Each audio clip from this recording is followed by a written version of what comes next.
Hi guys, Jeff here from TAP. Just wanted to share a case study on this Audi with you today. So this Audi was presented to us with a check engine light on and a bit of a noise coming from the engine, described as a belt noise, so a bit of an interesting one. But once we had a look at the car, we did scan it. I'll show you the fault codes in a minute.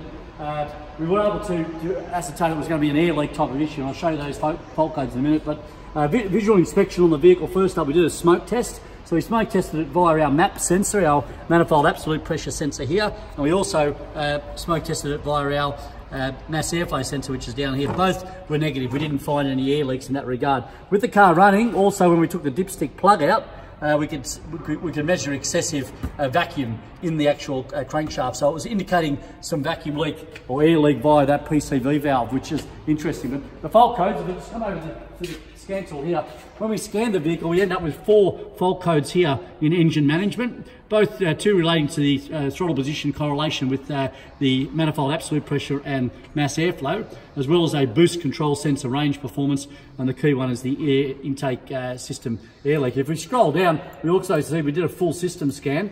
So if we look at the full system scan at the top here, everything else was fine. There was just those codes in the engine management, which were pointed out. But also interestingly, back in OBD2, 2 fault codes there, the P2279 air system leak and the 0068, which is the MAP and MAF correlation fault code. Also the readiness test monitors all ticked off as well. So it all indicated back to that PCV valve. So just to show, the PCV valve on this vehicle is housed right here, and that's the new one that's already on the vehicle. The old one, once we had it off, we got it here, we're able to actually just pull it apart. So we've already had it apart, but if you pull the diaphragm off, this spring would normally live in that area there, and that presses on. But once we pulled it off, you can see straight away it's got a split in the actual diaphragm, and that's where the actual air leak was coming from, causing that unmeasured air to enter into the engine. Also, that was causing the noise as well. So we had like a whistling noise from that vacuum leak, basically, in the engine. So that noise and the check engine light was both caused by that PCV.